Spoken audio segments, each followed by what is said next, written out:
he said, the Piraeus is the stronghold of the Democrats.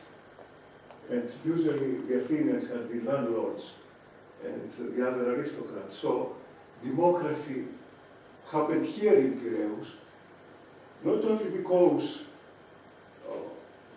the Democrats were living here, but what created the Democrats? It was sea power. It was the turn to the sea that created a naval and maritime ecosystem, and the university is sitting on top of this ecosystem. Actually, this airport, it was central to the Athenian Empire. I mean, it was the central port of the Athenian Empire. It was there, less than a quarter of a mile, that the Sicilian expedition happened. And David, look at the side of the university. It's the sea and it's Poseidon. So the Athenians may have Athena, but we have Poseidon, the sea.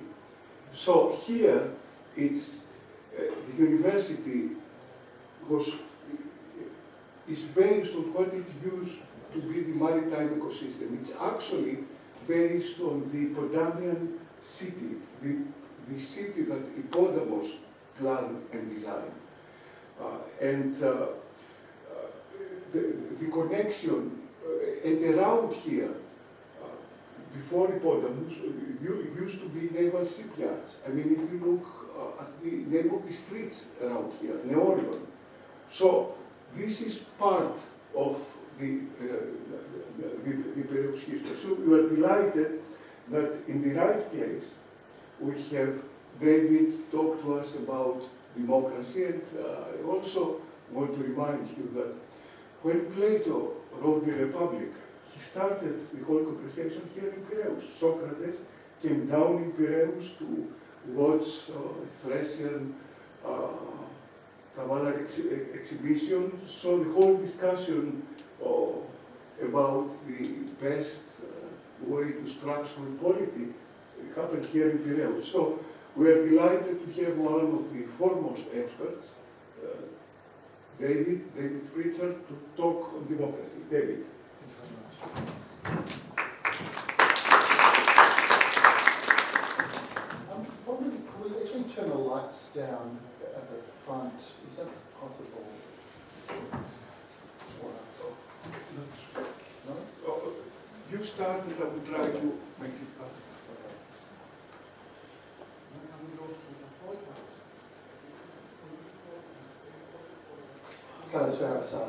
Good evening, ladies and gentlemen. I thank most sincerely Professor Athanasios Platias for his very generous and warm introduction.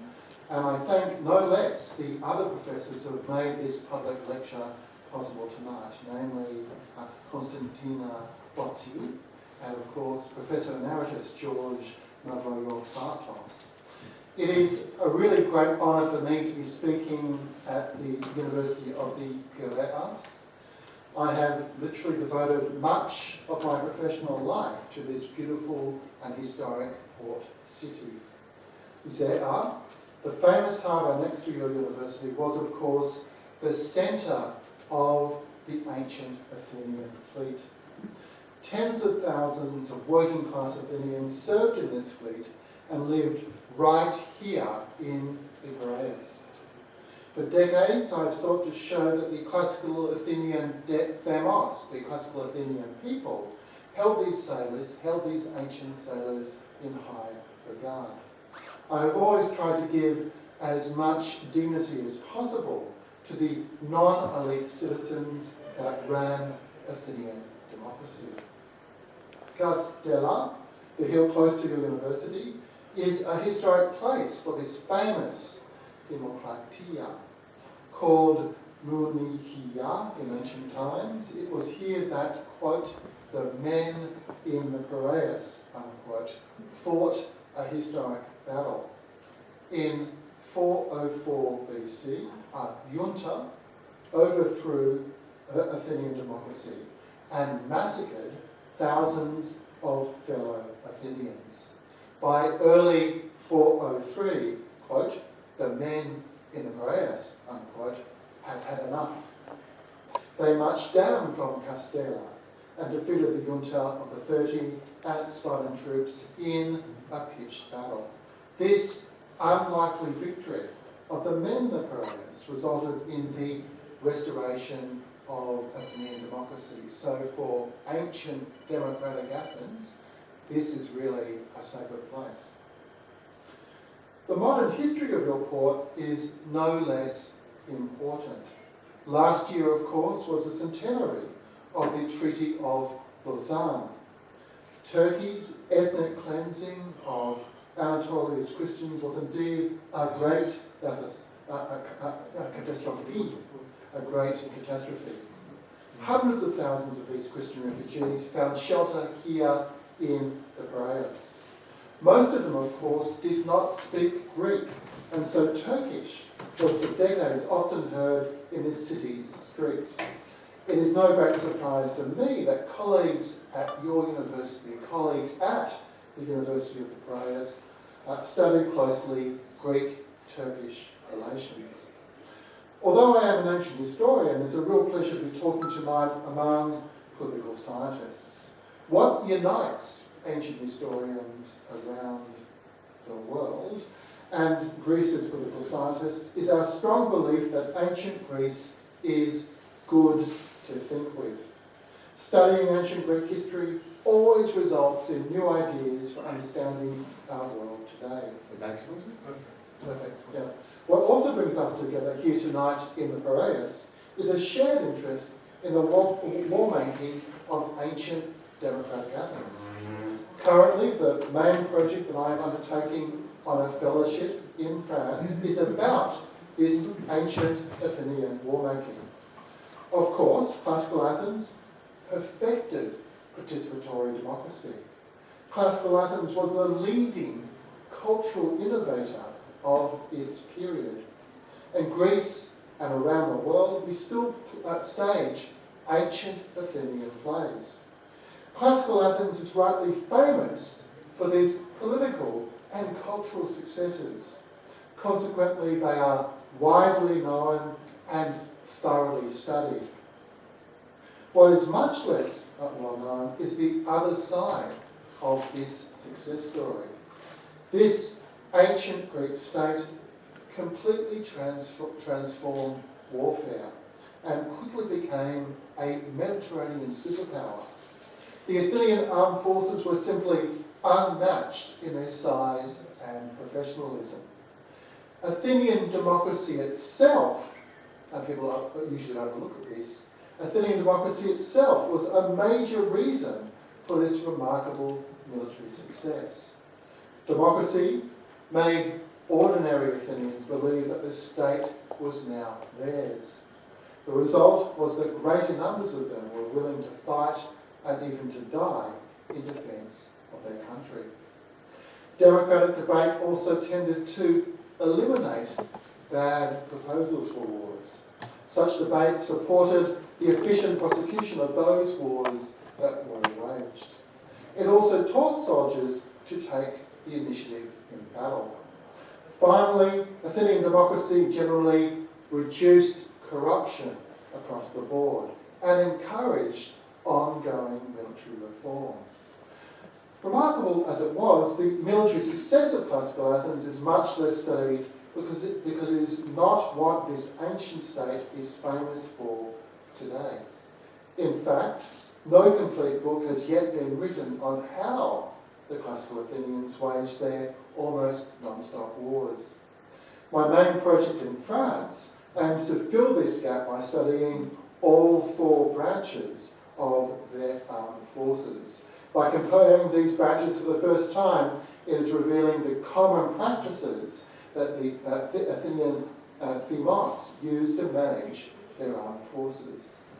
And I'll be speaking about the armed forces indeed on Monday at the Australian Archaeological Institute of Athens in Makriani in downtown Athens. Of course, the three major activities of this ancient state were democratic politics, cultural and religious festivals, and wars. There is no doubt whatsoever which activity the Athenian themos considered to be the most important. For example, The classical Athenians spent each year, and it's good that you're sitting down, 39 tons of silver on their armed forces. So each year they spent coins that weighed 39 tons on their armed forces. This was 15 tons more than what they spent on politics or festivals. How the Themos thought about themselves also reflected the high priority that they gave wars. The classical Athenians believed themselves to be more courageous than all other Greeks. For them, the history of their ancient state was more or less a series of spectacular military victories. This striking pro-war identity of the Themos is evident in how they worshipped their city-protecting goddess. Athena was, above all else, the virgin warrior par excellence, who after Zeus was the best fighter among the gods, always leading them to victory. Paradoxically,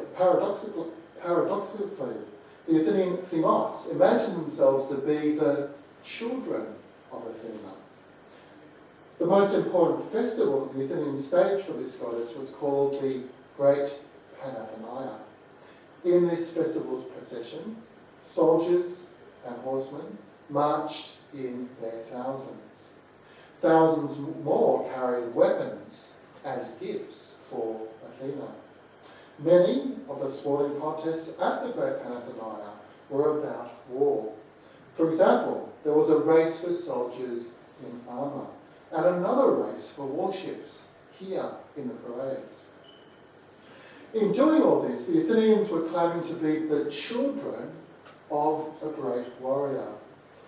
Like their divine mother, they were the best warriors, who, with her help, would always be victorious. It turns out that many practices that the Themos used to manage their armed forces were social practices. This is one reason why I'm speaking tonight about the social structure of classical Athens. This talk also shows how democracy allowed non-elite Athenians, allowed working class Athenians to mould society in line with their personal interests. Contemporary democracies still translate the general preferences of the majority into public policy. You know very well that your great country has an election in 3 weeks' time. And for me, it will be most interesting to see what preferences about society will carry the day in your upcoming election. So now I turn to the topic of my public lecture tonight, the social structure of democratic Athens. Now, I am hoping that some of you have a copy of the lecture text. So the lecture text was sent to students at the Piraeus in advance. You can also find a copy of it online as well. So let's go.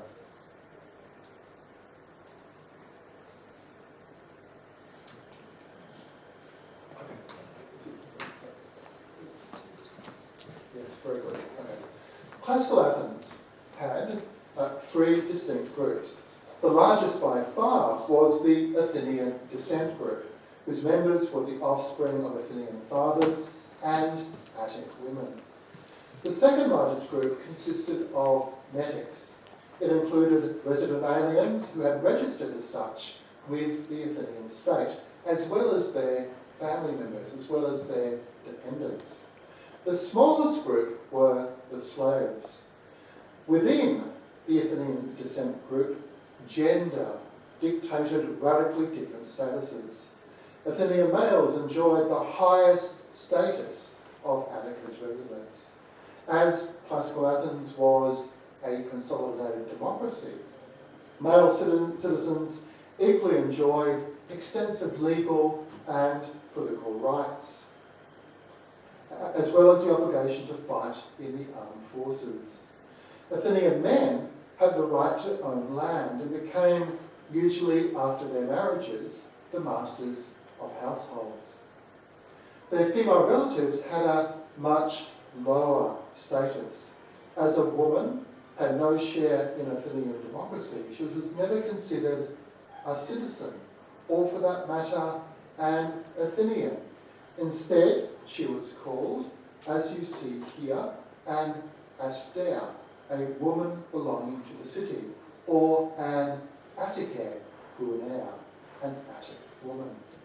Free males believed that their female relatives should concentrate on being homemakers. Nevertheless, even within her household, an Attic woman was treated as a perpetual child and was always subordinated to her master, whether he be her father, her husband, or her adult son. I often give public lectures about the position of Attic women in democratic Athens. In this public lecture, I'm going to focus instead on their male relatives. In spite of their equal rights, the classical Athenians drew social distinctions among themselves. The most important of these distinctions was between the rich and the poor. The Athenians did not employ these terms vaguely to describe the overall prosperity of some free males relative to others.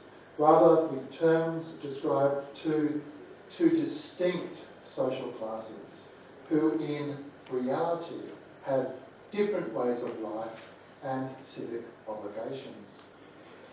A striking feature of legal and social statuses in democratic Athens was that individuals constantly performed them.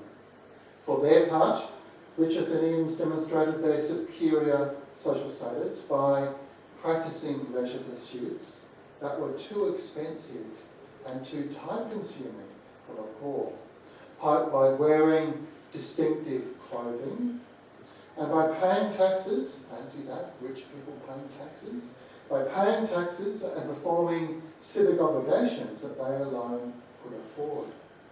The legal statuses of metics and slaves were no less performative. While resident aliens did not enjoy the same rights as citizens, they had access to metic-only courts and were allowed to make good livings, page 2. In exchange, they had to line up regularly to pay a small metic tax, to register an Athenian as a sponsor, and to perform metic-specific military roles. While such obligations were not onerous, such obligations were pretty easy, right? Performing them made abundantly clear who belonged to this lower legal status group. Medics who do not comply could be, if caught, enslaved, since they, it was judged, had been pretending to be citizens. Slaves, clearly, had the lowest legal status. However, some of them did live independently, and so had lives that were not so different socially from poor Athenians. Yet what set slaves apart from all free men was they faced bodily punishments. Their owners could, whenever they wished, assault them physically and sexually.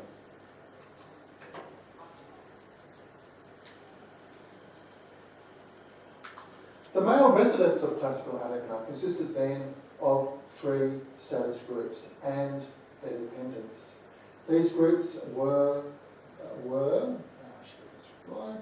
the politai, the citizens, the toikoi, the resident aliens, and the douloi, the slaves. And please excuse my old-fashioned Erasmian pronunciation of Greek.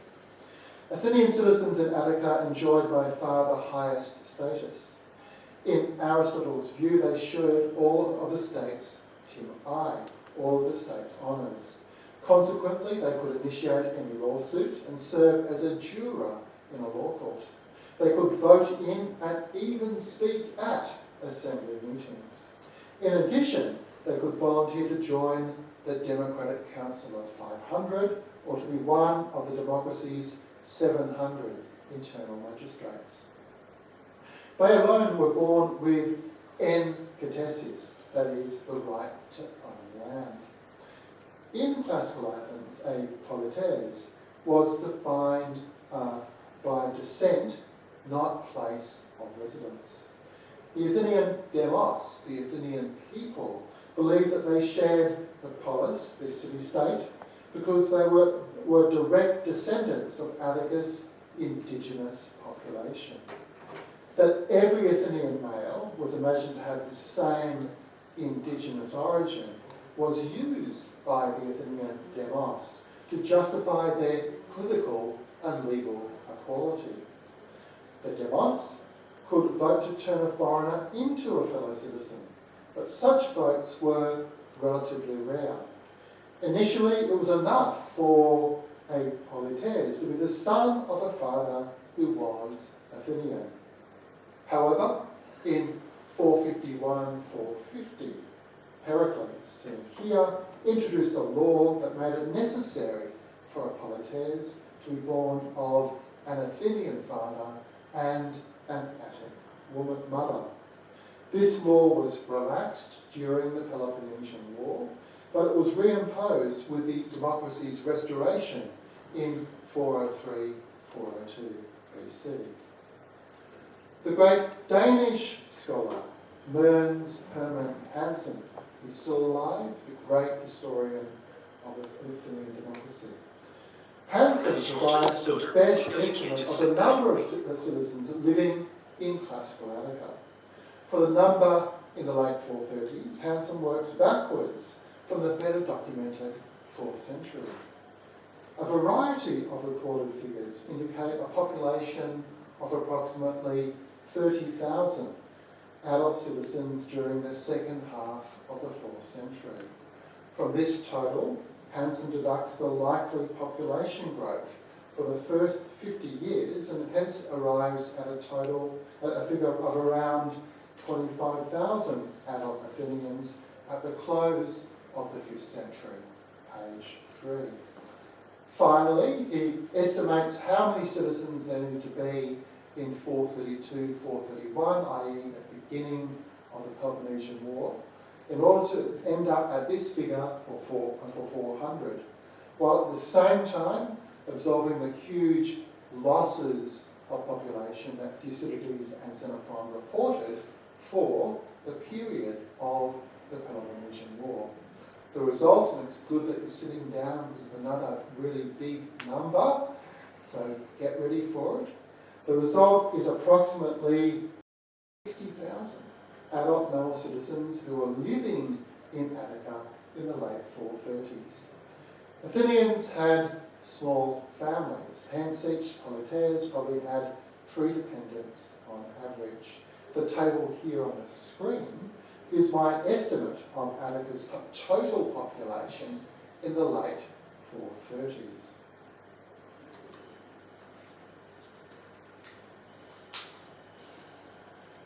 I should give you a trigger warning here. This is a university and I assume it is an adult audience, so some of this content is for adults. Okay. The rich. The way of life and the physical appearance of wealthy Athenians, as well as their significant contributions to public life, made them conspicuous among the city's residents. They probably numbered close to 5% of the citizen body, so that's a very useful figure. Wealth relieved them of the necessity of work, and so gave them a life of scolia, or leisure. It also allowed the wealthy to pursue pastimes that were simply too expensive and time-consuming for the poor. Groups of wealthy friends, for example, regularly came together for a symposion, for a drinking party, which was normally preceded by a deipnon, a dinner party. Symposiasts may have begun with educated conversations, but as they became more intoxicated, they regularly took up drinking games, had sex with the hired entertainers, and stumbled onto the city streets as part of a komos, a drunken revel in honour of the great wine god Dionysus. We can easily see why public speakers and public poets thought the upper class to be overly fond of alcohol, prostitutes, and fine dining.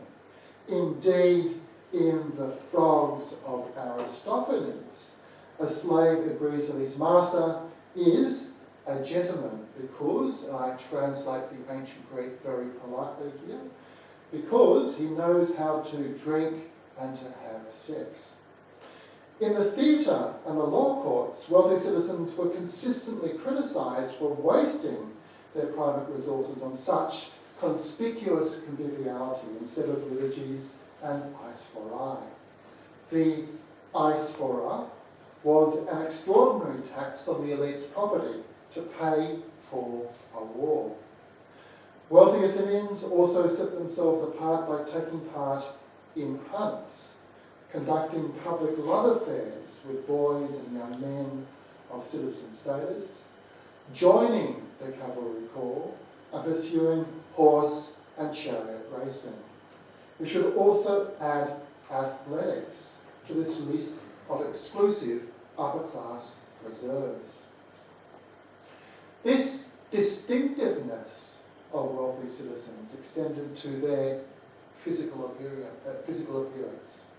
This is clearly reflected in the symposium preparation scene of Aristophanes' Wasps, where a rich son finds it difficult to convince his poor father to give up his tribon, his coarse cloak, and his embades, his cheap shoes or cheap slippers, which were the standard attire of the poorer comedy, for a climb up an upper-class cloak and a pair of shoes called Laconians, called Spartans, which were evidently something of a luxury. Page 4. It is no easier for him to get his father to walk in the manner of the wealthy. Dad, walk like this, wave your arms around, hold your chin up, be a rich man. But of course his dad can't do it because he's from the working class. In other plays, Aristophanes noted how the upper class wore signet rings and could afford warmer clothing, while its younger members styled themselves as Spartans by wearing clothes with wool tassels and keeping their beards untrimmed and their hair long. 50 years earlier, it had been Persian dress that trendy young aristocrats had sought to copy. Public speakers likewise associated the tribon, the coarse cloak, and embades, cheap slippers, with poor citizens, and recognised the distinctive attire, the distinctive clothing of the wealthy. Elite Athenians of the 5th century may have spent much less on clothing and private tombs than their 6th century ancestors, but they remained visually recognisable as a distinct stratum of the citizen body. Therefore, Athenian democracy did retain, quote, a clothing system, unquote, in which dress continued to be, quote, an indicator of the level of wealth of an individual. The wealthy also stood out for providing the democracy with political leaders because only they were capable of bearing the demands and the dangers of demagogia, that is, the leadership of the people. Athenian politicians had to develop domestic and foreign policies, manage public finances, propose decrees and amendments, argue for the proposals in the Assembly and the Democratic Council, and carry political contests into the law courts. Only the well-educated could undertake such complex tasks. Importantly, education in classical Athens depended on the private wealth of individual families. So in ancient Greece, there were no public universities. Education was completely private until the late classical period. This meant This meant that it was only the sons of the wealthy who could pursue the three traditional disciplines of education, namely letters, athletics, and music. Only they could take lessons with the sophists in public speaking, which was clearly a vital skill for anyone aspiring to political leadership. Because politics took up a great deal of time, politicians also required scolaire, they also required leisure, which was, of course, a preserve of the upper class. Finally, political leaders were expected to chase each other into the law courts on the charges of unconstitutional proposal or acts of treason. Consequently, they faced the constant threat of prosecution for crimes whose punishments were fines of thousands of drachmas, exile, or death. This danger made her demagogia unattractive to everyone except the extremely confident, the legally powerful, and those who were able to withstand the imposition of heavy monetary penalties. It was only wealthy individuals who could brave such risks. In classical Athens, elite membership and tax obligations were closely associated. So fancy that, rich people paying tax. Elite citizens were obliged to pay particular taxes, which helped them to in turn to prove their membership of the elite. Public speakers emphasised that it was the wealthy who undertook liturgies and paid the eisphora whenever it was levied. Before 378, 377 BC, there were only two types of these public services, the triarchy and those such as the choregia, the chorus sponsorship, which were connected to festivals. Page 5. The great English ancient historian, John K. Davies's prosopography of Athenian liturgists shows that the same social stratum performed both liturgy types. Aristophanes subjected such tax obligations to comic exaggeration. In his Nantes, for example, we have the passage on the screen, the caricature of the politician Cleon threatens a poor shop owner, a poor retailer, with liability for this tax.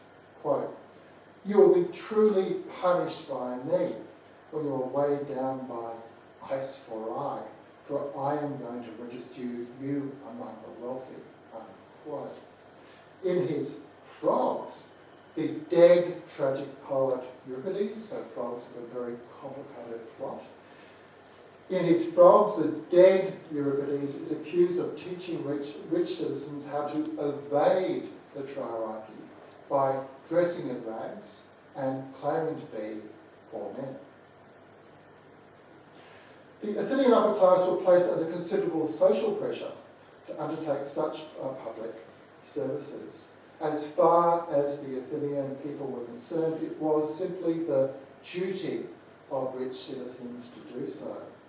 As a consequence, elite Athenians who sought to be political leaders found that they could consolidate their popularity by performing liturgies on a lavish scale. Others who were involved in legal agones, legal disputes, sought to build up the charis, the sense of gratitude towards themselves on the part of lower class jurors by cataloguing the liturgies and other agatha, benefactions that they had performed for the state. Don't convict me, I've paid my taxes. Don't convict me, I've been a triarch many, many times. That was their argument. Some litigants even admitted that their main reason for performing public benefactions in the first place had been to secure leniency for any prospective jury. Failure to meet this perceived duty, or even the carrying out of these public services half-heartedly, left wealthy citizens open to vilification by those who opposed them in a legal or political add-on. While these practices of the democracy ensured that many upper-class Athenians volunteered or were formally encouraged by polis or tribal officials to be festival liturgists or triarchs, legal means also existed to compel individuals to take up liturgies if further numbers were required. Individual rich men could be forced to perform one by a magistrate or an antidosis, an exchange of properties. In this legal procedure, a citizen who had been forced to undertake a liturgy could challenge another citizen to do it on the grounds that the other man was wealthier, the other man was richer. If this challenge was not successful, it fell to a law court to work out which of them would be the triarch or the chorus sponsor.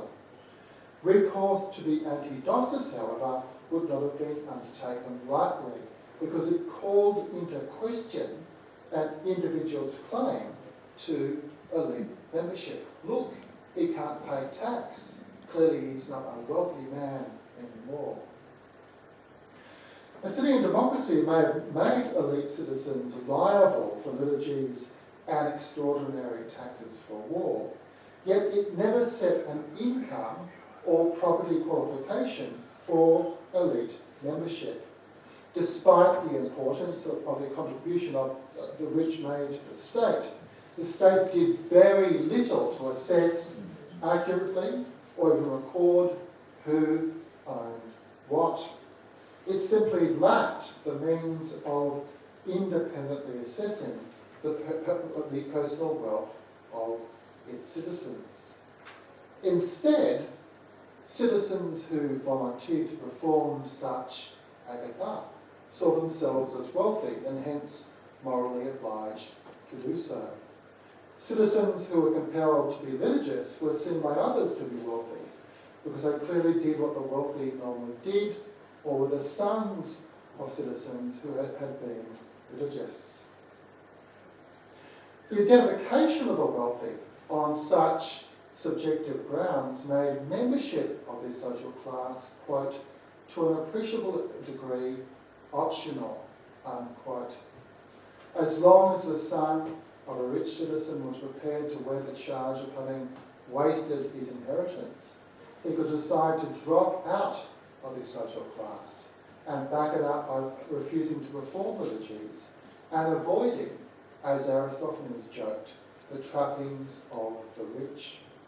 By the same token, the son of a non-elite citizen could, after amassing a personal fortune, claim elite membership by being the first in his family to perform liturgies, pay ice for eye, and more generally take up the elite's way of life. Such activities had a performative value.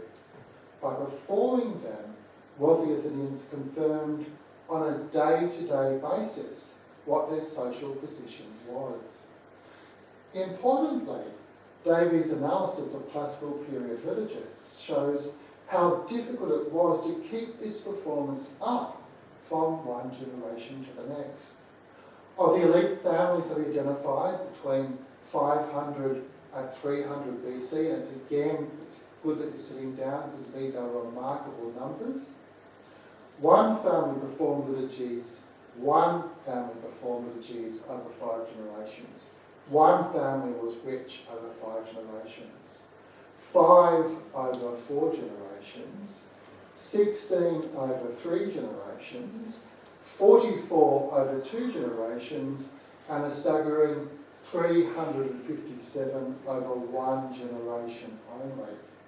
In light of this high turnover of elite members, there would have been a constant stream of individual Athenians taking the personal decision to move themselves and their families from one social class to another. So that's remarkable. Tradition was very important, in ancient democratic Athens. We have evidence of a huge churning of social classes, of huge changes of social class among the citizen body.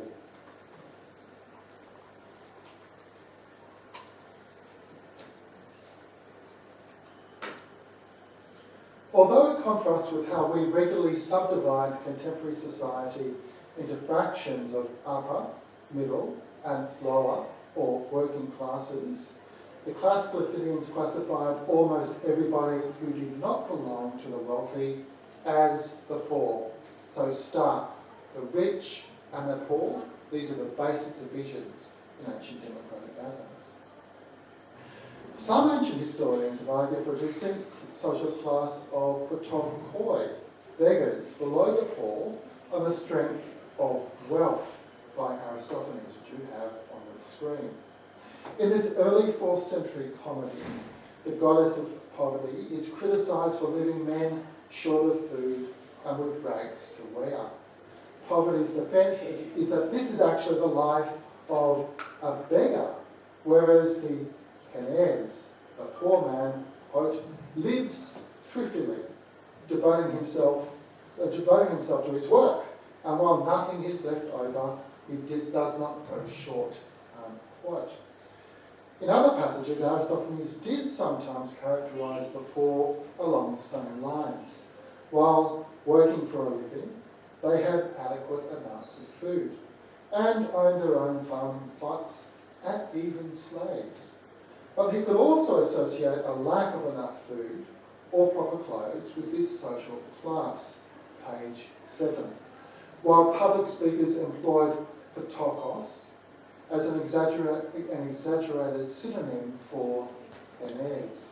Indeed, the main challenges that the Penes and the ptokos consistently shared in Greek literature across the board were food and clothing.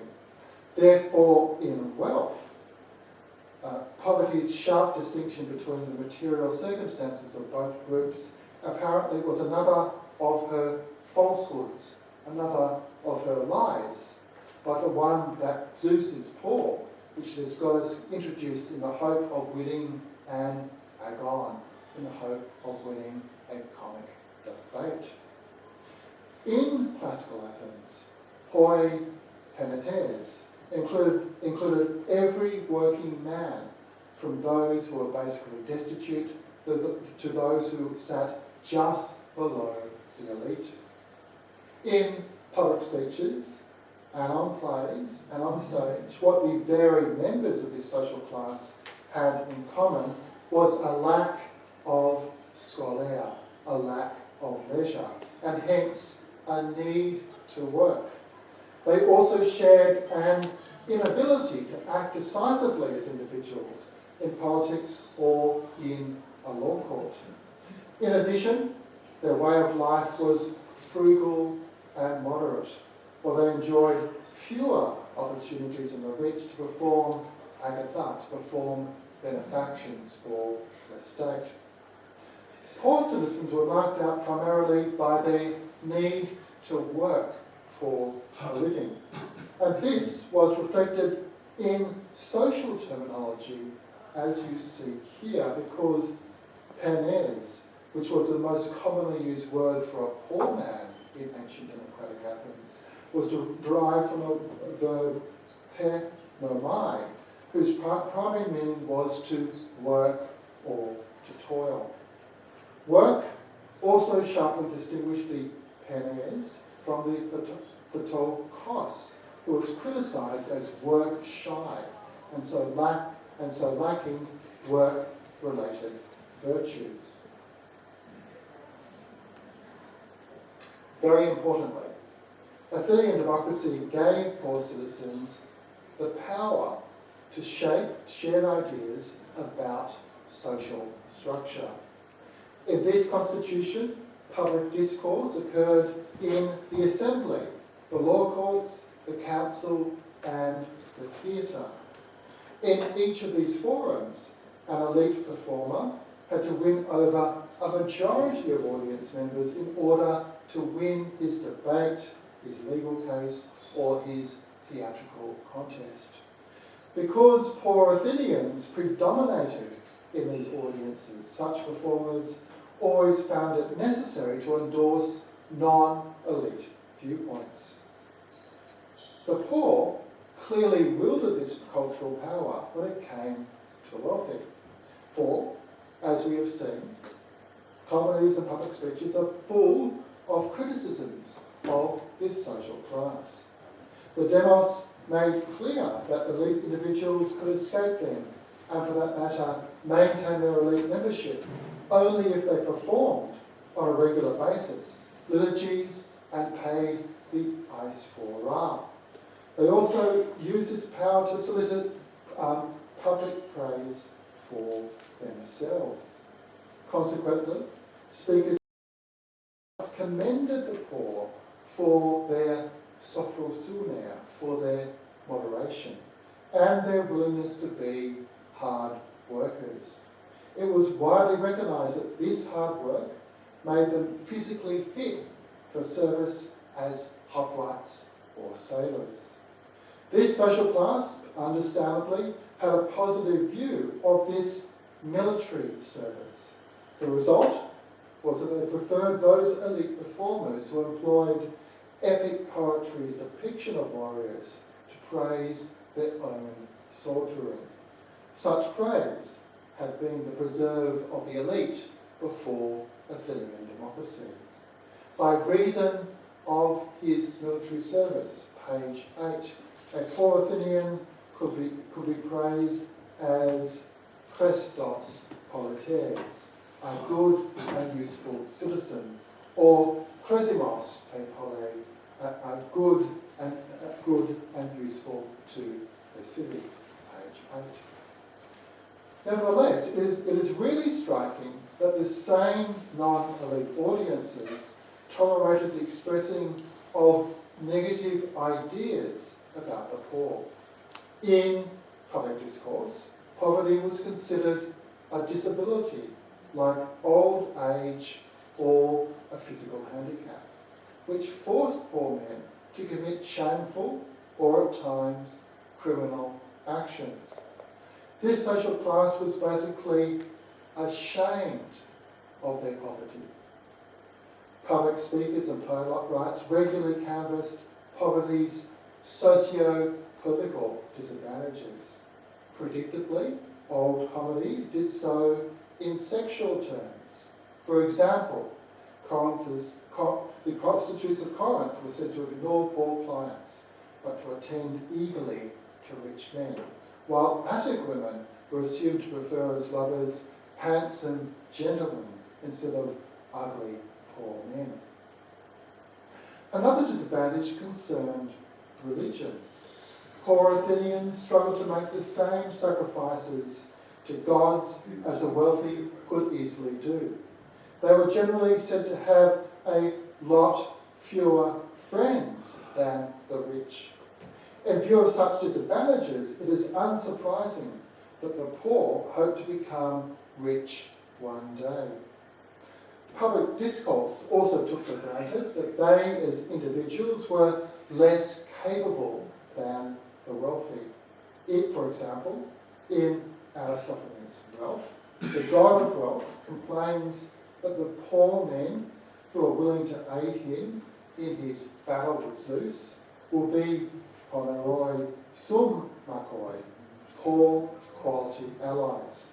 His interlocutor assures him that they will indeed be of value, once, that is, the god has made them wealthy. Speakers in lawsuits understandably emphasised the legal weakness of poor citizens. For his part, Demosthenes, and here you see the famous statue of Demosthenes in Copenhagen today. For his part, Demosthenes saw poverty as the main reason why earlier victims of the elite bully Melias had failed to prosecute him. Quote, "You all know why a man recoils from defending himself. What is responsible is a lack of leisure, a desire for a quiet life, an inability to speak in public, poverty, and many other reasons. Quote, one of the reasons that it gives here is poverty itself, while two others are direct consequences of it. Because poor citizens, out of fear of litigation, poor citizens out of fear of ending up in a law court, avoided giving offence to others, and generally lacked the spare time and cash for the rich's conspicuous consumption, they lived frugal and quiet lives. They were the small people of ancient democratic Athens.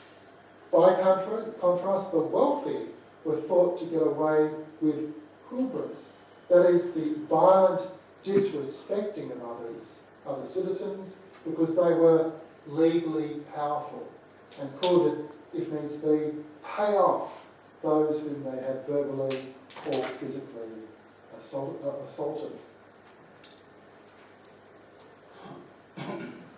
Notably, antecedents, parallels in poems that predate Athenian democracy. Notably, antecedents existed in poems that predate Athenian democracy for all these negative ideas about the poor. Their archaic authors, in contrast to classical period speakers and playwrights, needed to please only an aristocratic public. For Theognis, for example, poverty was an eis hunea, a source of shame, because it forced the poor to commit wrongs, page 9, and rendered this social class powerless and largely friendless. Sometimes it is argued that the classical Athenian demos were never capable of redefining the aristocratic ethics and behaviour patterns that they had inherited. This, of course, is not entirely correct, because the demos was capable of criticising the elite and agreeing on what they, as non-elite citizens, did well. But these parallels in poetry do show that their capacity to redefine such ideas had real limits. Importantly, an inherited elite idea that the demos was capable of rejecting was that their lack of leisure made it impossible for them to participate in politics. Instead, they came to see themselves as competently doing so, in spite of their need to work. In order to facilitate this participation, the demos supported the introduction of mistophoria, receipt of pay. Pericles proposed the giving of misthos, pay, to jurors in the 450s. Pay for councillors and magistrates followed probably in the 440s or the 430s. In Aristotle's words, quote, receiving misthos made the poor able to have the scholia, unquote, for political participation.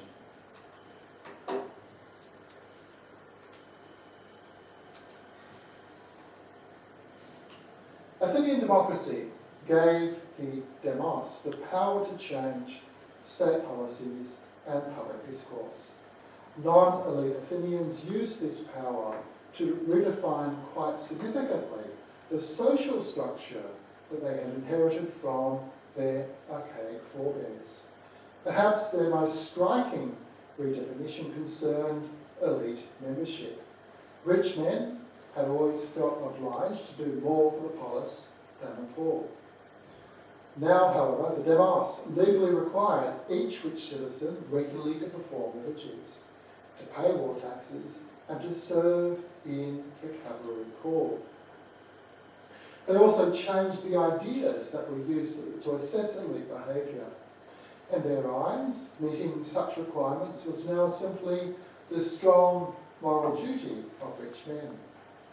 The demos feared that the conspicuous private consumption of such men could prevent them from doing so.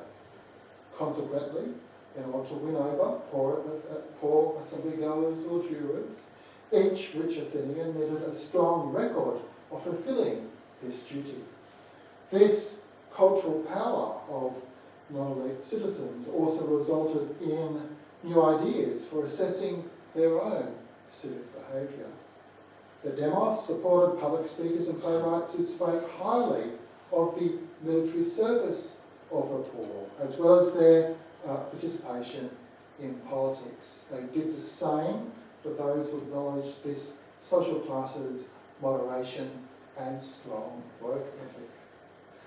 Nevertheless, there were limits too on what the demos was able to redefine.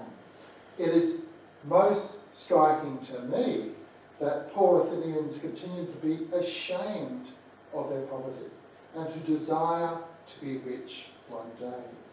This surely explains why there was usually a steady stream, page 10, of elite aspirants to replace those who could no longer afford to remain in the ranks of the elite. This uneven redefinition of the old social structure had clear consequences for state policies. As the demos gained a great deal of their social esteem from wars and politics, they supported measures that made it easier for them to participate in both activities. Apart from voting for wars as often as possible, the demos thus supported the introduction and extension of state misfos, state pay, which gave them the requisite leisure to fight in the armed forces and to help to run the democratic government. This, of course, was different from the archaic Spartans, who had secured such scolia by enslaving the inhabitants of an entire neighbouring region. As their citizenship gave poor Athenians a strong sense of self-worth and real monetary benefits, it comes as no surprise that they guarded it closely. They generally tightened citizenship requirements, rarely naturalised metics individually or in groups, and went so far as to enslave free resident aliens who had had the temerity to pretend to be fellow Athenians. Thank you very much. Thank you very much, Professor Pritchard, for analysing so eloquently the social structure of democratic Athens. I could not think of a better intellectual constellation than the one we have tonight, with distinguished representatives from history, political science, and international relations. And this interdisciplinary approach will help us understand more the relationship between democracy, institutions, leadership, culture, and power. And since we are always proud to say that we produce the next leadership, the next generation of leadership in Athens, these are very important courses and these are very important lessons for you to understand how power is generated. Now, after Professor Pritchard's presentation, I would like to turn to the political scientists on the table. Not only political scientist, but also historian, and I'm proud to say my mentor as well, who has also created a wonderful work from the ancient Athenian democracy until the 20th century. And he will be telling us his own views after Professor Pritchard, whom I would like to also thank publicly for the wonderful book he gave me on his recent works, Athenian Democracy at War. So, Professor Morgoulas, you have the podium, please. Thank you. That's first. Thank you. It's great to be here, and I thank also Konstantina and Athanasios and Professor Pritchard for the occasion for me to be here.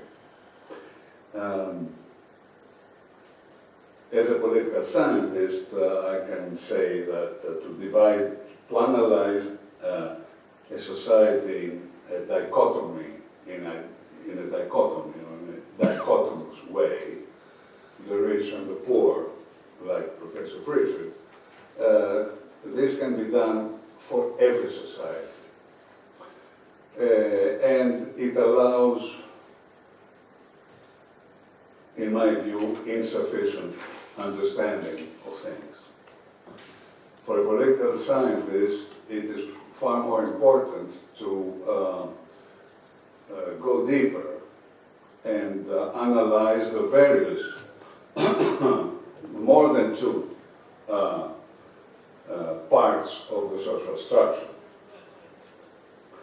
So that's an alternative view that I will offer about Athens. But I must not forget to say that I'm very sorry somebody misinformed you.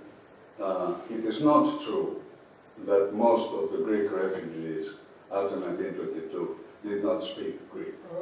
No, it's definitely not true. This is an absurdity. Yeah. So, going back to Athens.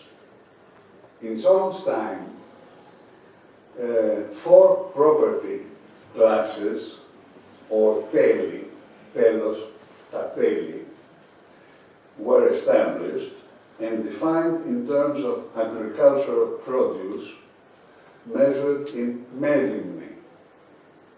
The top class was η 500 medimni, with 500 or more medimni.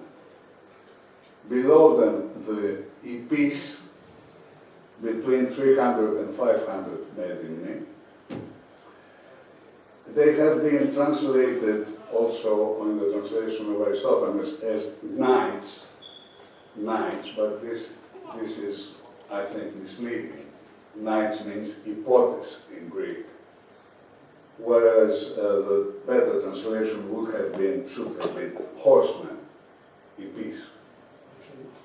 Yeah? Yes, absolutely.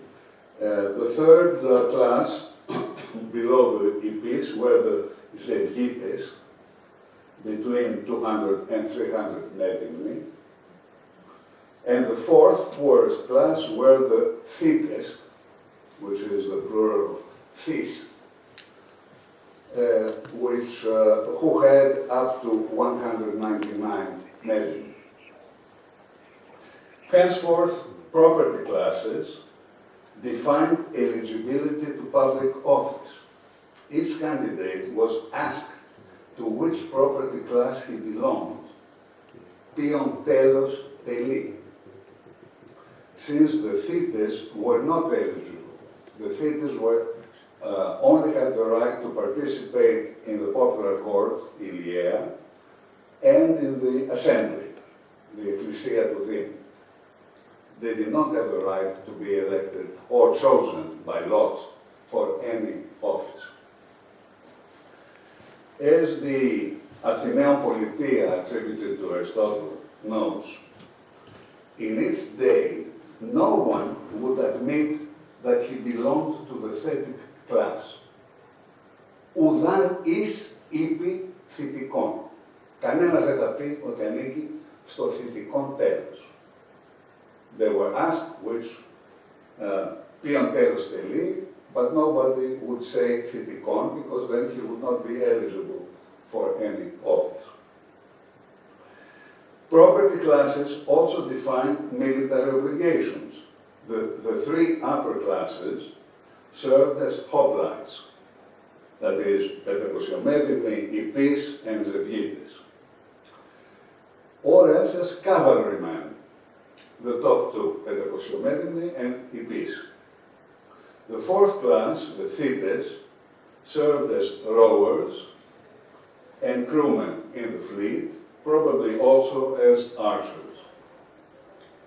There is not the slightest evidence that all the Athenian citizens were periodically redistributed among the 4 classes according to a current assessment of their property.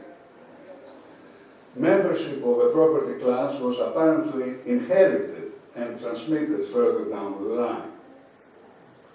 Only such inertia can explain the paradox reported by the Athenian Politia that in its day, a Πεντακοσιομέδημνος, chosen by lot to be a treasurer of Athena, because to be a treasurer of Athena, one had to be a pedagogos to avoid, as you can imagine, Temptations. Temptations, yes. But in the days of the Aristotelian Athenian Politia, a pedagogos chosen by lot as treasurer of Athena could actually be absolutely poor, pennies. Inertia was no doubt facilitated by the development of the other sectors of the Athenian economy besides agriculture. And there has been a plausible assumption that the income levels of the Solonian property classes were later redefined in monetary terms, meaning that medini were translated into drachma. But there has been a very extended and inconclusive debate about that. Can we close this door? Or terrorize the crowd? Was there no change in class membership? Sure there was, but only, or at least mostly, in cases of upward social mobility.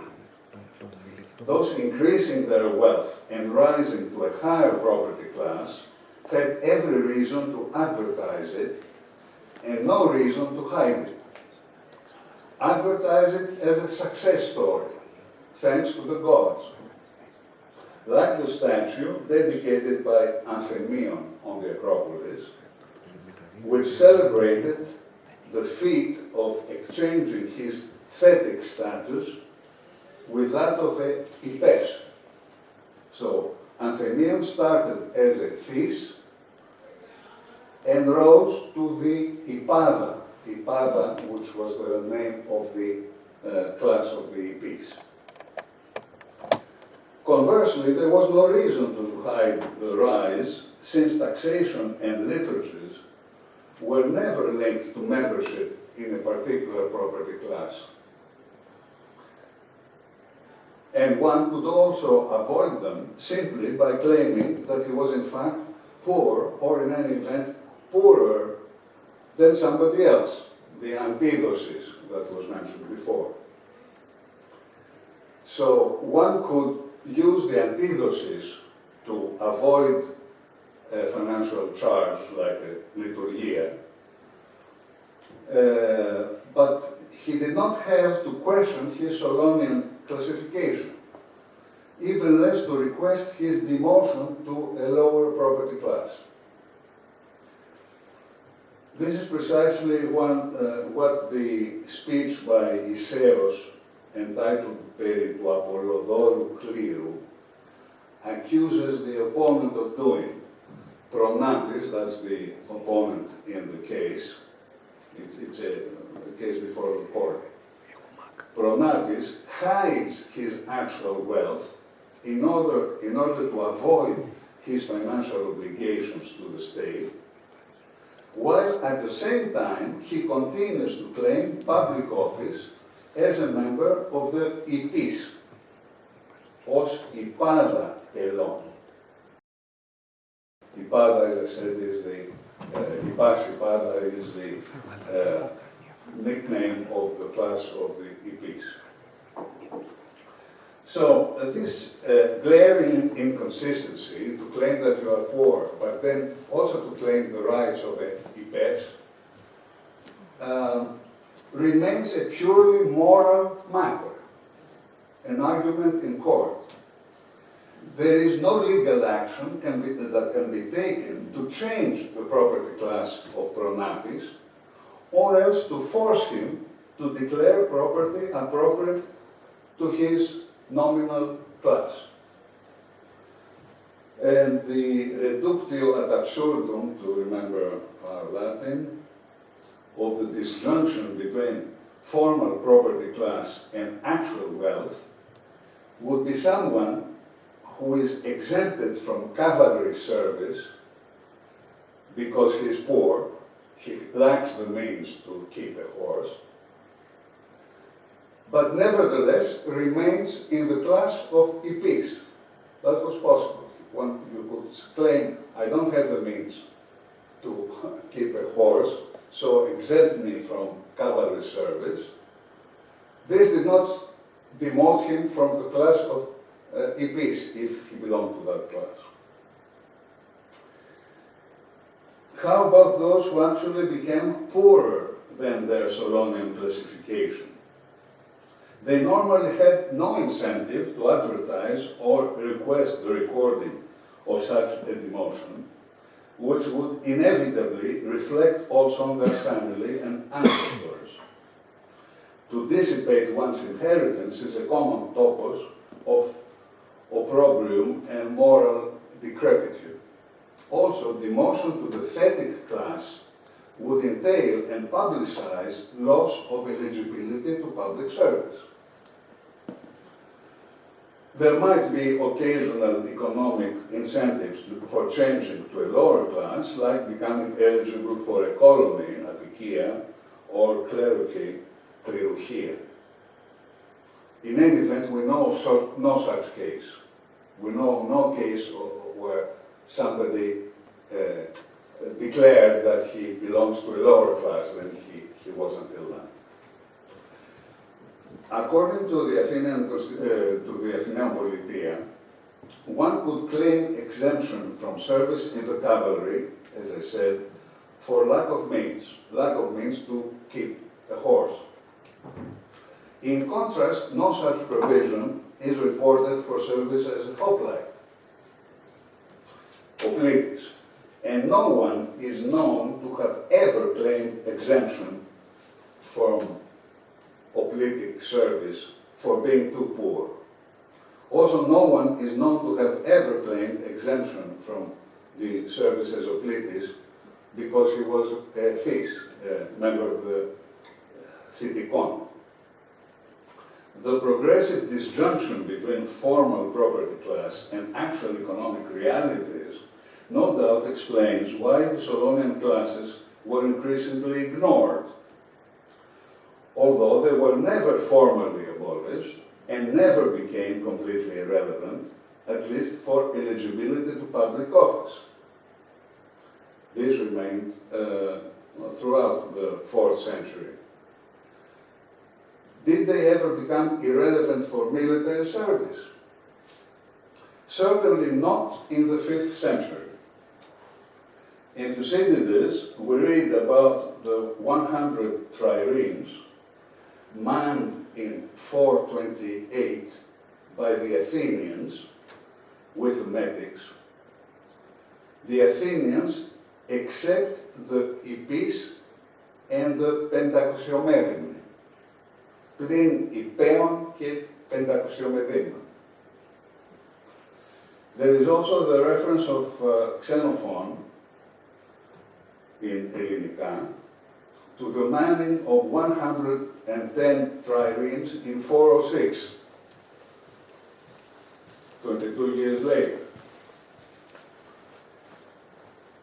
Also, many of the Epis went on board. Εισέβησαν δε και των υπέων πολλοί. Xenophon self-consciously continues the narrative of Thucydides and wants to dramatize the contrast between 406, when even Epis went on board the triremes as rowers, and 428, at the beginning of the war, when the Epis had been exempted. To have such certainty at such times of compulsory mobilization, one's class had to be recorded somewhere and not left to his own self-assessment or to social pressure, although it is not clear where the where one's class was recorded. Probably the Ληξιαστικά Γραμματεία that the deans kept. So that's another take at social structure. And if there is any interest in discussing the status of women, I may have a few things to say. Thank you.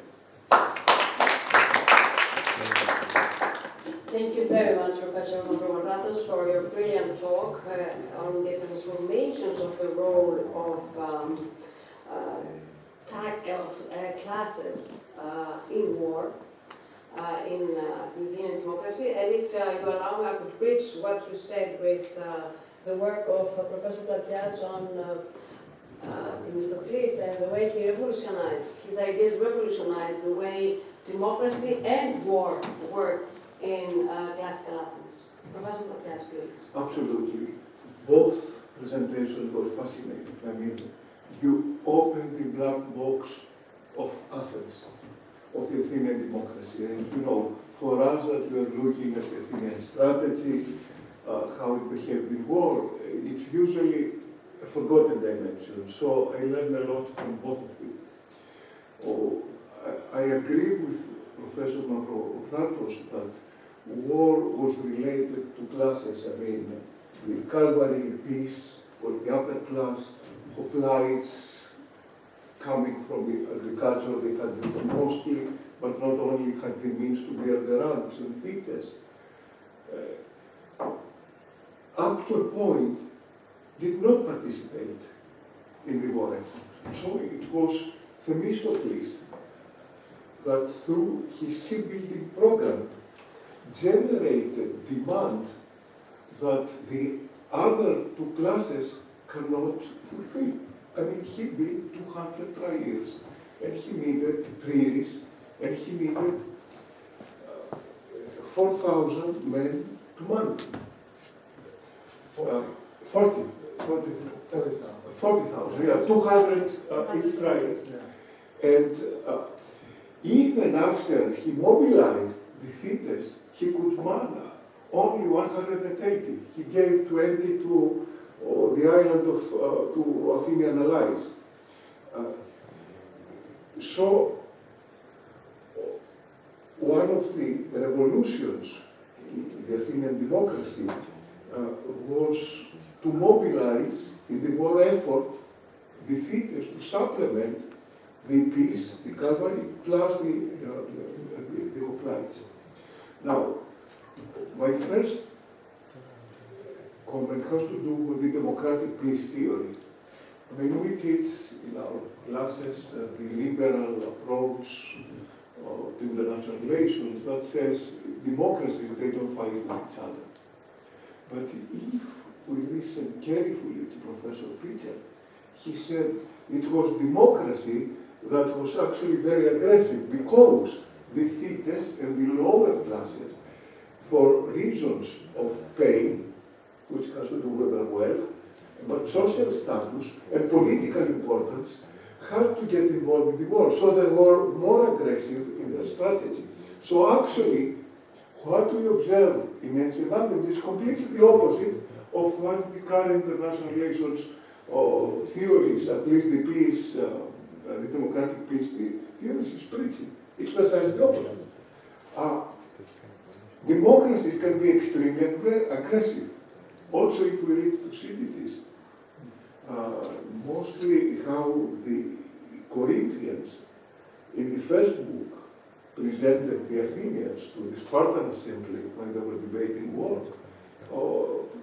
They presented the Athenian democracy as warlike, expansive.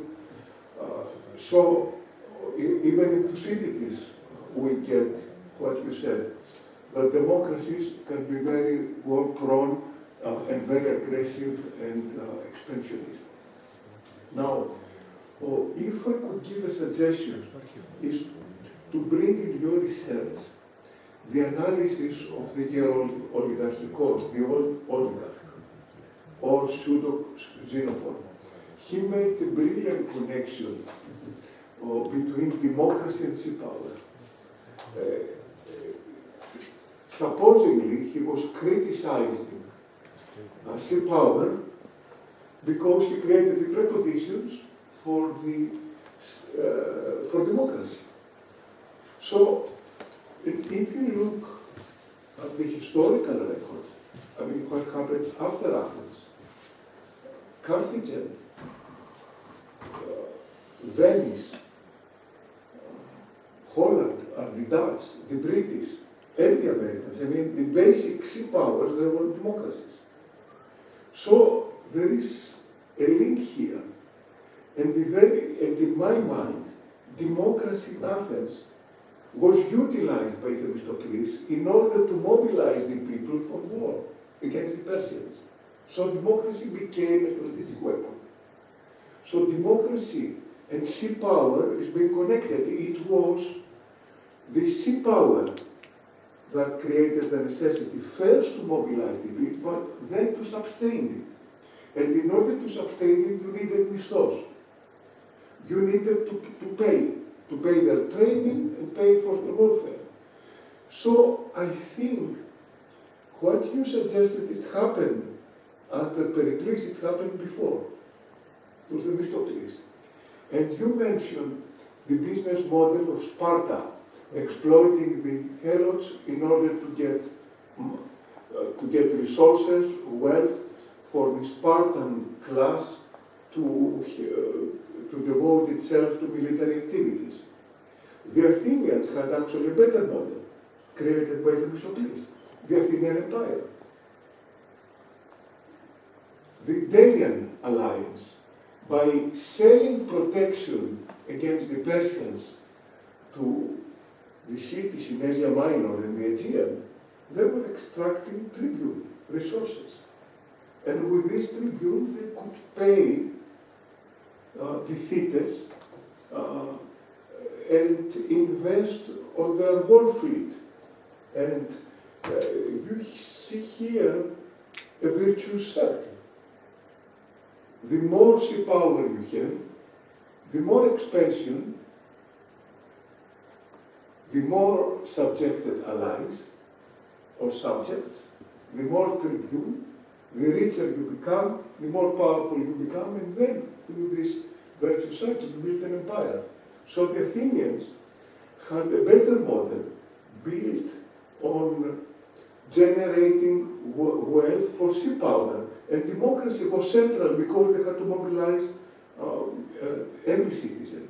I mean, if you read some of the silly stories in Plutarch and Herodotus, Themistocles appears all the time of asking for money.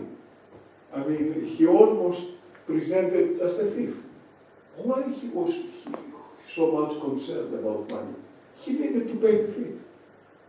He had to extract money either from the Athenians through triarchies or other means. If we believe Plutarch, before Salamis, he used some tricks in order to extract money from the rich in order to pay for the war effort, or from allies.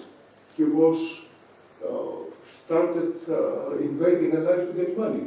Why he is concerned with money?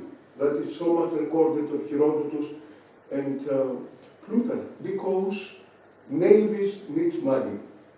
You need to keep these 100 people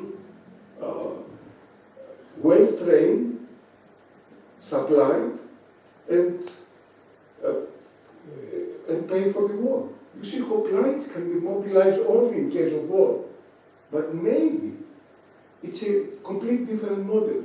You need a huge ecosystem, and here the university is exactly located in the center of this maritime ecosystem, and you need a lot of money to pay them. And that's the beauty of it. The more money you give them, especially to the rich, to the poor, the more political rights, the more get involved into the decision. So you have a full-fledged democracy, which is, to some extent, is leveling the inequalities. So war making is central.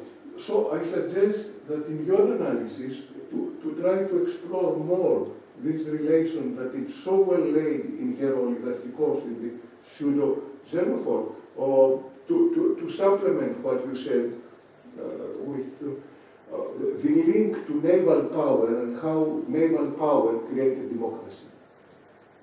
It's not the other way around that democracy created naval power. It is the need of superior naval power that enhanced democracy.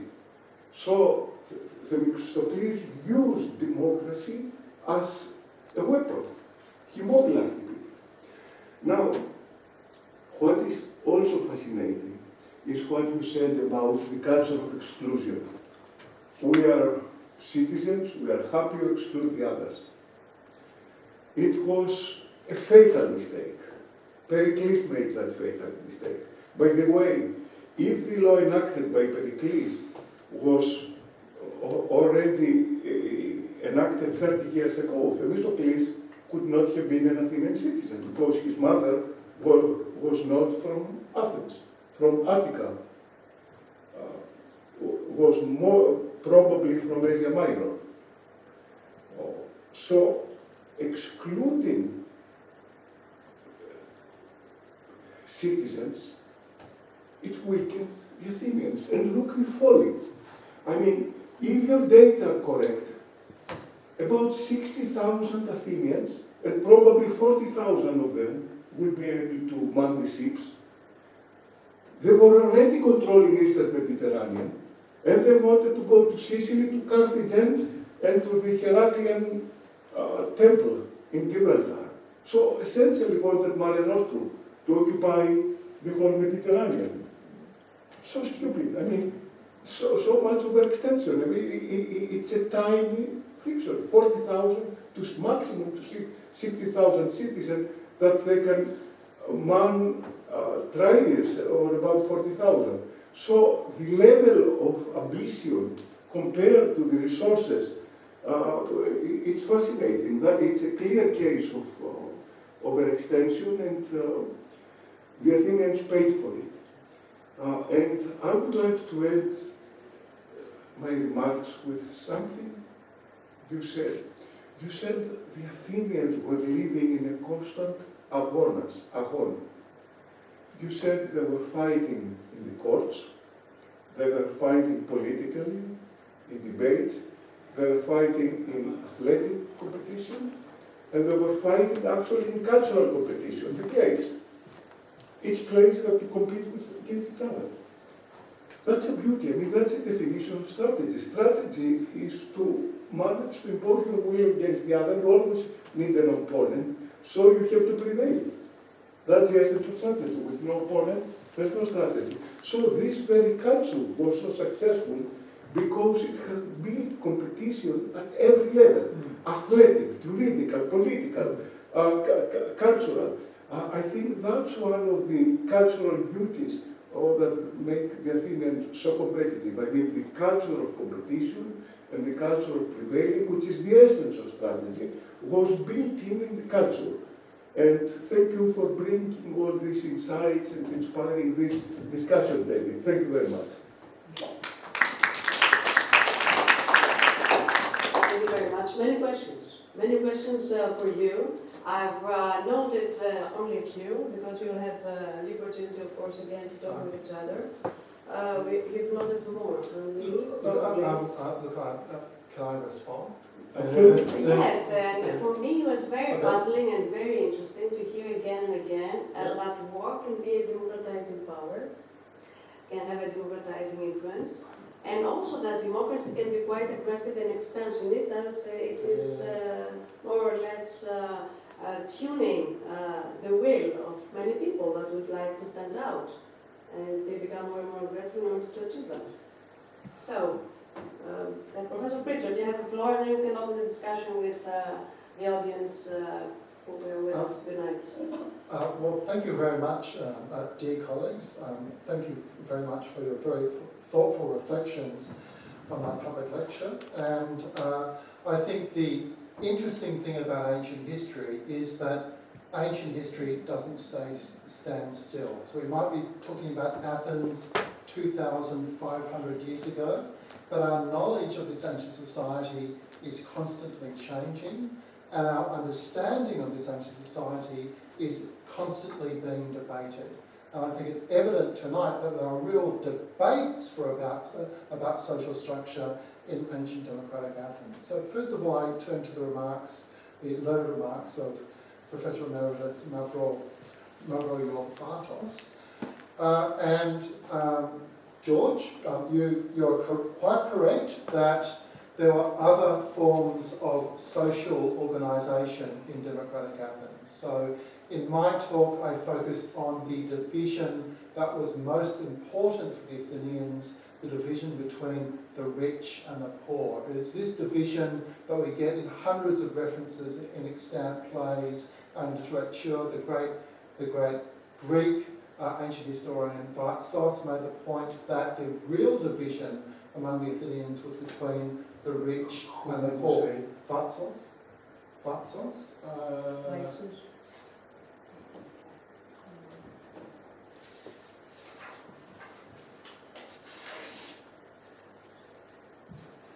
Spoke about division being the rich and the poor. What?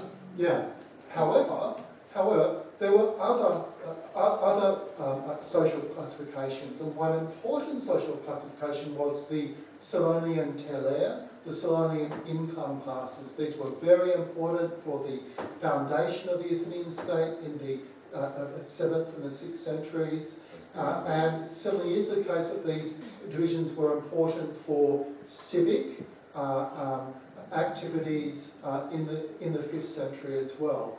I agree with my colleague that these divisions became less important in the course of the 5th and the 4th century, and by the end of the 4th century, the Athenians no longer have a clear idea how these classes operated. So this is an older form of social classification, but it becomes less significant in the course of the classical period. Now there is actually, we have here an example of debate. So I don't agree that the Solonian income classes were linked to military participation. So this is one of the major arguments of my book, actually, that the link between these classes and military participation is wrong, and that there are other ways to explain how Athenians ended up in different parts of the armed forces. And again, if you want to learn more, please come along to my talk on Monday in Makriani, where I talk about the organisation of the Athenian armed forces. So I think so there is agreement there, but there is also evidence of a debate among ancient historians about the organisation of the Athenian armed forces. Professor Platias has made many wonderful statements and connections that I think are very important. I think that Themistocles was a very important person. Themistocles convinced the demos to use the public money to create military capital that allowed the 2/3 of Athenians who could not fight to fight. So it was a real way to involve all Athenians in the armed forces, significant implications for Athenian power. It was very, very significant indeed. I think that you're quite right that there was a symbiotic relationship between Athenian war-making and democracy. We know that Themistocles was very interested in money because he created the fleet, and then he had to find a way to pay the fleet rather than simply robbing people. And so the Athenians very quickly had to become experts at public finance. So I've written about this I've written a book about this, I've written about this in Greek newspapers. The Athenians were also innovators when it came to public finance, and one of the reasons for Athenian success was a tremendous mastery of public finance, their capacity to raise money and to spend money in a very prudent fashion. Also, when we think about war and democracy, war meant that there were many more assembly meetings. One had to discuss politics much more often. You had an empire to run. Because there were more assembly meetings and more council meetings, it meant the Athenians became better at politics, more capable at politics, so that we see a link that war develops a democracy. In addition, if you've got an empire with 250 states in it, you need not simply 700 magistrates at home, you also need 700 magistrates in the empire as well. So And treasurers. and treasurers. And so the Athenian Empire creates all these new government jobs. You have to find people for these government jobs. You then need to make it possible for poor people to take on these government jobs as well. So there was actually this symbiotic relationship between war and democracy. In my work, I've also spoken about how Athenian democracy in general was very good at making decisions and often making good decisions and debating what it should do. This had really positive impacts for war. But a point of disagreement might come down to our opinion about pseudo-Xenophon. So I make my students read pseudo-Xenophon. I've translated pseudo-Xenophon on countless occasions. I grew up as a child reading Thucydides and pseudo-Xenophon, actually. But an important breakthrough for me was realising that pseudo-Xenophon, in fact, his claim that there's a link between naval power and democracy is probably just a claim. It doesn't reflect reality, actually. So I think in particular of the work of Paolo Secarelli and the work also of Hall as well, and these ancient historians have suggested that this idea that we find in elite authors like Pseudo-Xenophon and Aristotle, that naval power resulted in democracy, this is probably just an elite idea. It's probably not a description of Athenian democratisation. So we can, this is, I think, a real live debate. But the Dutch, Venice, United States, somehow democracies are sea powers. So Not Venice. yeah. Anyhow, Britain, UK, the Dutch, the Americans. I mean, there is some link there. I mean, which observed not only in Athens, but in other sea power states. Usually, sea power states tend to be democracies. Let's see.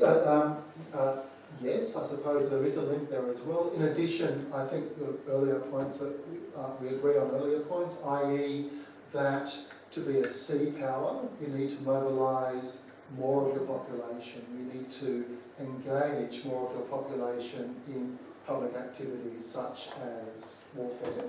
And this requirement encourages everyone to think about a more inclusive political system, the development of a more participatory system. So I sort of would agree with that sort of claim. But Pseudo-Xenophon and particularly Aristotle make a much stronger claim that before sea power you had oligarchic regimes, and it was the expansion of military participation that brought about democratisation. For me, that's debated actually. For me, I think we certainly can see a long process of democratisation in Athens. I think it happens very, very early. I think it happens faster. So Kurt Roughlove and I disagree with each other. So Kurt Roughlove says that democracy only emerges with Ephialtes and in the 450s, whereas I think I side more with Josiah Ober. In fact, the basic building blocks of democracy are put in place in 506, in the 490s, before Marathon. Even by the early 480s, you've got lots of things in place, and then you've got an elaboration of the system, a development of the system, and of course, this process of elaboration and development, that is tied to warfare, that is tied to sea power, that is a motor that changes, but the basic institution, the basic ideas, they're actually there probably at the time of Marathon. Very interesting, yes. Yeah. And then Professor Botsu, I think, I think you're right, and this picks up on your comments as well. So in American political science, we've got this very strong democratic peace theory. You have the idea that democracies don't attack each other. I think in consolidated democracies, we often think, gee, we don't need to talk about war and peace because we're democrats we're just naturally peaceful. We're the good guys, right? So we're the good guys. We don't like going to war. We prefer peace over war. That's who we are. I think that Athens forces us to think critically about that idea. So it's very clear to me that demokratia in ancient Athens is a reason for Athenian military success. So that's a good thing for us today. We're in democracies, our democracies are at war, we have complex foreign policy. It's good. A lesson we can learn from Athens is that our political system can support efficient formation of foreign policy, the efficient prosecution of wars. That's a good thing. Athens can give us hope that our system of government can support reasonable, rational foreign policy, can support war if war is necessary. But it's your point, but there's a Janus aspect to ancient democratic Athens. There's a good side to ancient democratic Athens. As a democracy, it was very successful, but there really is a bad side as well. And I was speaking about this at a talk for the French school on this Thursday. So the Athenian demos produced a pro-war culture. It's very difficult to find a critique of Athenian warfare in Athenian public discourse. The Athenian demos created a culture that saw war as a glorious thing. Although in the 5th century sometimes the demos had to go to war because they faced real threats such as Persia or Sparta, often the demos went to war when it didn't face real threats. Often the demos chose war for other reasons. The demos chose war because they thought war was a good thing. They saw war as a way to make money, or war to give them social esteem. The Athenian democracy was not good in creating a public critique of Athenian war making as well. It created this pro-war culture, and the Athenians went to war too often, and they paid a terrible price for that in the course of the Peloponnesian War. So for me at least today, Athens gives us hope that democracy can be effective at the formation of foreign policy, but it also gives us a serious warning. We should not be complacent about our public lives. We should not assume that as democrats we will always be peaceful. We must interrogate our values. We must interrogate the place that we give war in our own public life, in our own polities. War of choice, Yeah. as you said. Are there any questions from the audience? Otherwise, or if you want more time to think what you'd like to ask, we could take a new round of from our discussants, with comments from our discussants, Professor Mavrodatos and Professor Platias, and then close up. Yeah, are there We should questions? close up around 8:30. 8:30 because we have the graduate students of the American Studies program that they participate online in our this discussion, and they have to continue after 8:30 with their class. So we have 5 more minutes. Are there any questions? Or should we move forward? Just please make a question and say whom you In would Greek like or English? to. Please come in the podium. Yeah.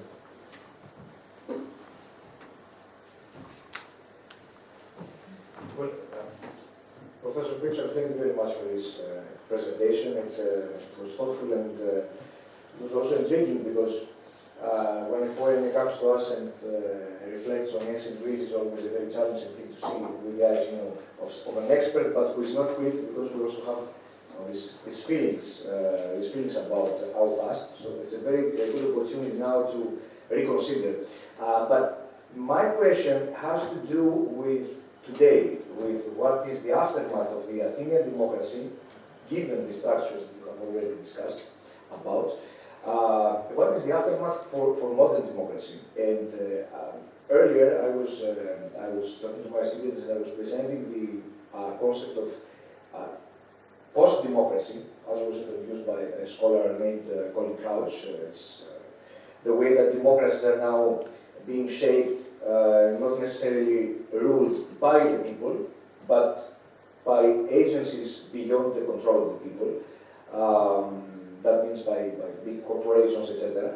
So the question is, what do we learn from ancient Athens and the way it was structured for how to make today our democracies, especially the Western, the liberal democracy, to make it more viable, more fruitful, and more essential in the sense that, of participation, a more participatory, more essential democracy.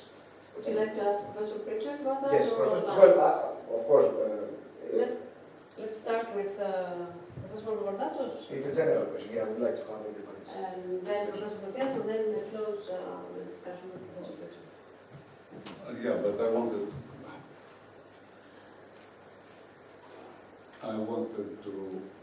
to respond to what Professor Pritchard said before. Regarding the last question, let me remind you that Athenian democracy was a direct democracy. And the great, to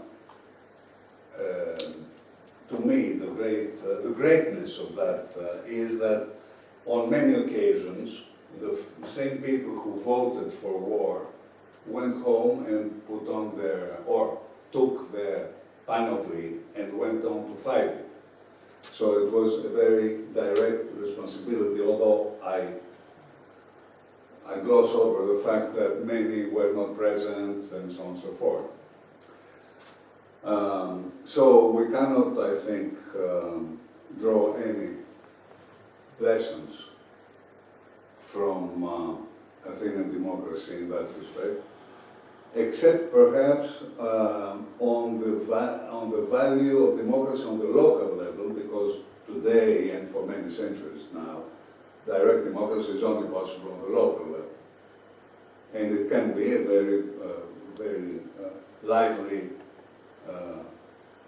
element, or a lively basic element. The Swedes were the last to practice this, and they still do in 2 or 3 small cantons. Concerning what Professor Pritchard said before,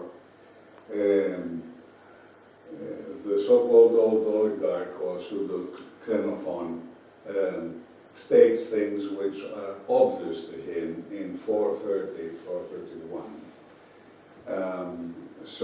And it's completely not open to debate. And Aristotle, 100 years later, makes an analysis and says that hoplites, depending on the geography, you need cavalry, which means oligarchy. You need hoplites, which means a moderate oligarchy, which used to be called a democracy in old times, because at Marathon, Athens is a democracy. It has only hoplites. And then goes on, Aristotle goes on and says, when you have the navy or psili, light infantry, then you have democracy. It's a very solid theory, based on extensive historical knowledge, and I find it completely surprising that anybody would consider this as simply the fancy of an elitist. And one final thing, both with those two, but also with Thucydides, one has to respect the written source. So Thucydides says, they manned, the Athenians, together with the Metics, the Athenians manned 100 triremes, the Athenians except the ποιείς πλην υπέων και 500 με δίμνων. The fact that he says 500 με δίμνων means that he does not speak of cavalrymen as a cavalry corps. He speaks of the two classes. So the argument that the classes had nothing to do with military organization, to me, is completely surprising. Thank you. Well, as Professor Mavrocordatos said, you make a decision in the assembly to go to war and you fight the war. Therefore, according to Kant, you're supposed to be peaceful. According to Kant, only when the authoritarian king or the oligarchy makes decision for you to die, we have war. If the decision maker comes to democracy, to the people, of course the people are not crazy to fight. They are for peace, they are for eternal peace. And you have proven decisively how this is a fallacy, how Kant is wrong, and the historical record proves the opposite. I suggest to have a conference on this issue. I mean, sea power and democracy. It's a fascinating topic. My reading of Aristotle and oligarch is closer to Professor Mavrocordatos. I mean, we see a clear link, but apparently there are historians that they dispute this link. I think this debate we should try to have it in a conference, which hopefully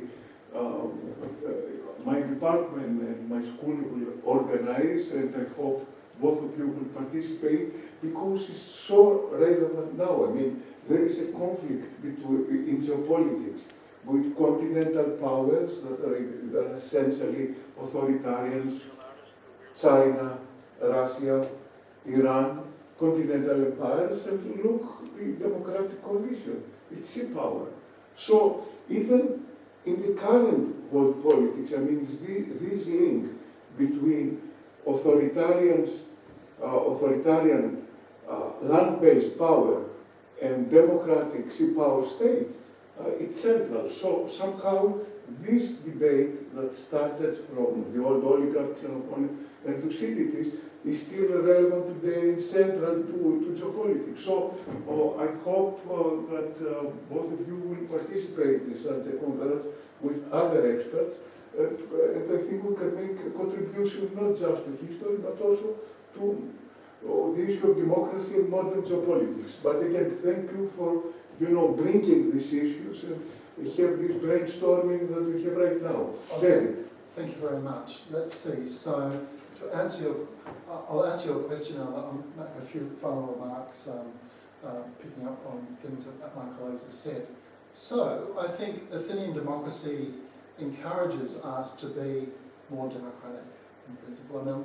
I mean, a strange thing about modern democracies is that modern democracies appear to be fearful of ordinary people making decisions about their lives. And so modern democracies rely very heavily on parliaments. In modern democracies, we don't often have referenda, we don't often have citizen assemblies. But Athenian democracy shows that there is a different model for democracy, and it works. And that's a model that involves ordinary people in making decisions about their lives at the local level and the national level in different ways. It involves asking groups of ordinary people to come up with policy proposals as well. So I think Athenian democracy suggests, Athenian democracy was very successful for 200 years, that we can involve ordinary voters in decision making at different levels of government. We can use different political innovations such as citizen assemblies, large juries and so forth and so on, to actually make decisions about what governments actually do, and we can do that much more often, and it works, and we shouldn't fear that. And Athenian democracy shows again that non-elite citizens can take control of their own lives and make sensible decisions and not go off the deep end, not make bad decisions about important things like war. So I think it shows that we can be more democratic, we can innovate, we can try and involve ordinary people in political life in striking ways, and we'll probably have very good results.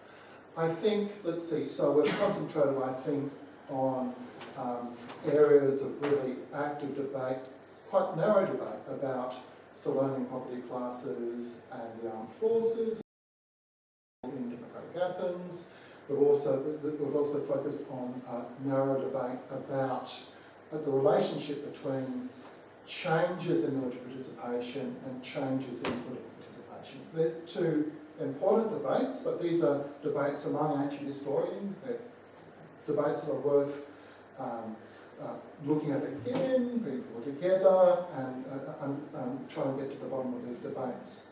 For me, though, and this is why I'm delighted, this is why I'm here, I think there is a much bigger issue here, which is to think more generally today in our world about the relationship between our democracies and foreign policy, our democracies and warfare, whether democracies give us an advantage in formulating foreign policy.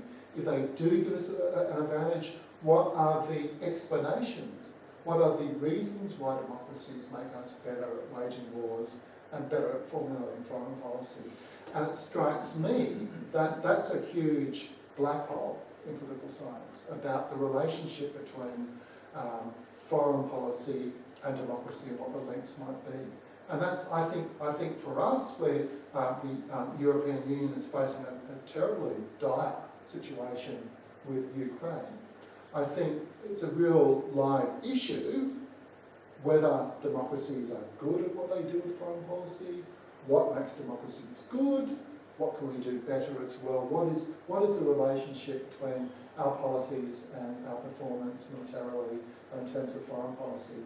And that strikes me as a big gap in political science, and I feel that that's a gap that we can begin to fill together if historians of ancient democratic Athens and political scientists interested in modern democracies and foreign policy can come together to really produce ideas and research that fills that gap in understanding contemporary democracies today. That's the second conference. So your visit here has created ideas and our brainstorming for two important conferences on points very central to geopolitics and to foreign policy in order to understand not just the past, but current affairs. So if I may add, from the point of view of the Cold War historian, democracies are safer when they have a lot of deterrence, because democracies in the interwar years were defenseless when they were under the star of demilitarization. So this is an important aspect that tracking foreign policy, democracy and naval power, perhaps to see how democracies produce power, but in foreign policy they don't follow so much the democratic path of decision making, rather than the path of the need for more military power and less. And perhaps publics, societies are not always in agreement with those expenses that they will do defense. Look, I'm just going to make a comment because I think it's a very important point. So I think that, in a sense, that's another lesson from Athens, in that, look, I think that modern democracies are not very good about thinking about military power and what strategy might be and what global security might be, because many people feel that war and the armed forces, these are bad things and difficult things. I suppose Athenian democracy, in a sense, gives us this lesson that a very democratic place that was an innovator culturally and politically also could manage a complex foreign policy, also invested very heavily in the armed forces. So I think that's a good thing, actually. It shows that we don't have to give up on democracy in order to actually secure military security. Provided that we avoid overextension as the Athenians did in Sicily. Yeah. So, this all being said, do you have any questions, any comments from the audience? Thank you very much for being with us tonight. Thank you very much, Professor Pritchard, Professor Platias, Professor Mavrocordatos, for this extraordinary discussion. And I hope we will continue with the conferences we were just mentioned tonight. Thank you. Just a final note, Professor Pritchard is really the center of Hellenic studies for Greek history in Australia. He has a lot of students and he has a very thriving program, and I would like to thank you, Professor Pritchard, for that. Thank you. Thank you.